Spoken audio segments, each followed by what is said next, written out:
这个就是照着 Tech Fleece 的外形在做的啦。Nike 那 Tech Fleece 是有学问在里面的，那这个可能就一般般。不过绕来绕去，其实它还是贴牌货，它终究还是贴牌货。什么叫品牌死？不是破产，不是被骂，更不是有人在网络上喊啊那个品牌都没人买了，都不是。真正的死亡是他还活着，但已经不是他自己了。嘿，我是兔兔，旅居美国，代购15年，玩鞋30年，一个曾经能跟 Nike、Adidas 正面对决的品牌，现在你却在折扣店看到它的廉价蓝牙耳机。今天我们就来看看 Reebok 到底怎么了，准备好了吗？3、2、1 ，Let's go！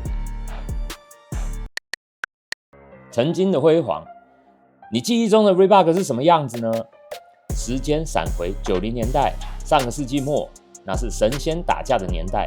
Reebok 是可以跟 Nike、Adidas 一较高下的品牌之一。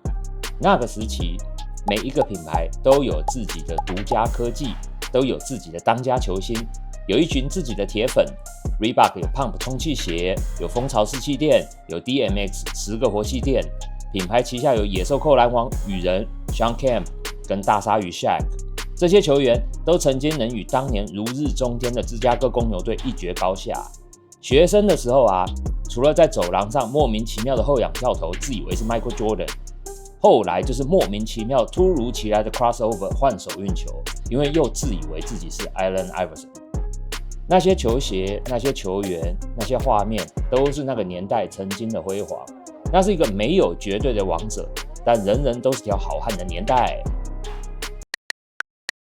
曾经你的 NBA 球衣从 Champion 的 C 字 logo 换成 Reebok， 然后又换成 Adidas 的3条杠。2005年 Adidas 看上这块肥肉，也为了扩大北美市占率，还有 NFL 的服装合约， Adidas 大手一挥买下了 Reebok。 接下来的10几年，你的 NBA 球衣上的 logo 就变成 Adidas 了。长故事短说， Adidas 自家品牌上位， Reebok 慢慢被踢到一边，逐渐边缘化。 Reebok 被迫或是策略的转型去做 CrossFit 混合健身这种小众市场。 Reebok 一度也在 CrossFit 的小众市场杀出一片天，但小众市场终究难以支撑它过去在篮球场上的地位，而篮球这个主战场它已经回不去了。时间来到2021年，NBA 的球衣已经在2017-18被 Nike 抢回去了， Adidas 便把差不多榨干了的 Reebok 贱卖给了 ABG Authentic Brands Group。 这不是像网络上有人喊自己不穿 Nike， 所以 Nike 就完蛋了的那种完蛋，这是真的运营不下去，没有什么机会，真的只剩鸡肋，最后再卖给人家变成授权品牌，再压榨最后一点点残余价值。从这时开始啊，Reebok 几乎失去了自己的制造体系与研发主导权，这代表一件更根本的改变。Reebok 从运动品牌公司变成品牌资产管理体系里的一个资产，所以从这个时期开始， Reebok 算是真正意义上的挂掉，真正的灵魂出窍。REEBOK 这6个字母还在， Reebok 这个品牌还在，但灵魂不在了。ABG 是什么？ ABG 不做鞋子，也不是做衣服的公司，他们是做品牌资产管理的。ABG 的商业模式不是设计产品，而是出租商标，他们是一家商标租赁公司。ABG 不是只买 logo 使用权，他们是买品牌所有权，然后靠授权赚钱。ABG 买下 Reebok， 然后把衣服授权给 A 工厂做，把鞋子授权给 B 工厂做，把耳机授权给专做廉价电子垃圾的代工厂 OEM 做，还有袜子啊、内裤啊、行李箱啊、飞机靠枕。结果就是品牌方稳赚授权费，代工厂随便拿公版产品印上 Reebok 的 logo 就丢去折扣店卖。从此你买的 Reebok 的产品不再全部都是 Reebok 推出的产品，开始有一些是贴着 Reebok logo 的产品。这就是为什么 Reebok 现在看起来这么廉价的原因，因为很多 Reebok 的产品真的就是贴牌货。 OK， 我觉得他这个沃尔玛的 Reebok， 我这次又特别摸了一下，我觉得它的质料啊，有比我们在 Ross 或是那些折扣店看到的还要好。然后我就上网查了一下，其实有很多人都在说沃尔玛的比较好，就是说这是 ABG 他们策略性的分级授权。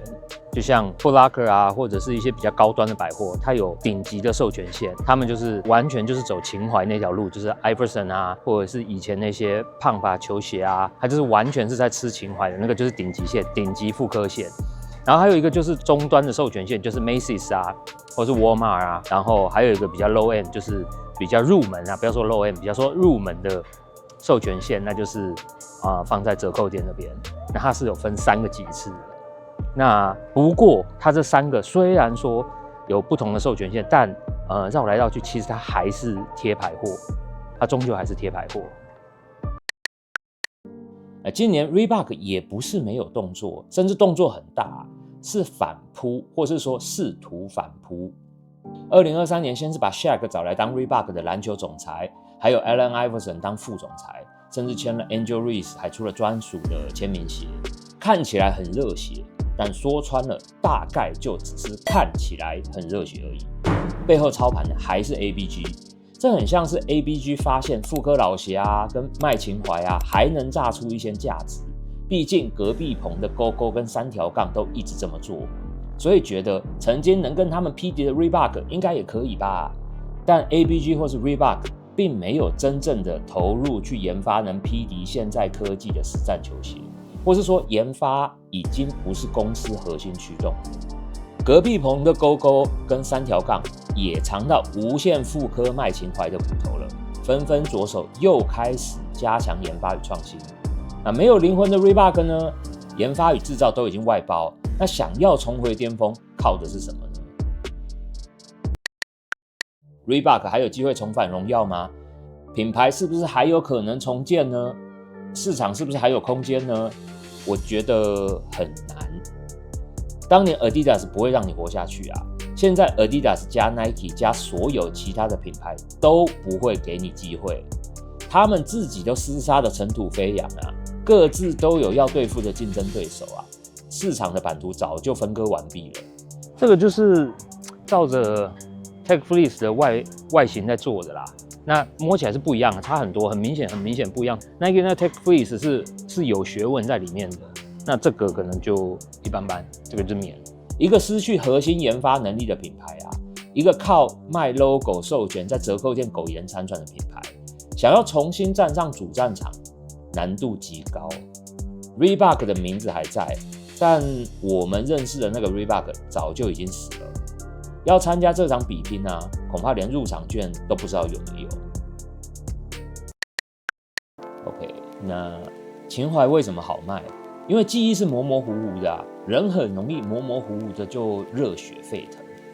品牌卖的是对当时的回忆，我们有时候也会倚老卖老的讲些自己记不清楚，也不知道是不是真实的回忆，所以我们有时候也跟品牌一样，会试图贩卖情怀的。Reebok 还在啊。但我们认识的那个 Reebok 啊，可能已经停留在90年代的球场里了，或许就让它停留在回忆里吧。OK， 如果你喜欢美国生活、shopping、折扣店这类的内容，我们每周都会更新，别忘了订阅，这样就不会错过了。有什么店想看、想听我聊的，也欢迎留言告诉我。人生继续，我们下回见，拜拜拜拜拜拜拜拜拜拜。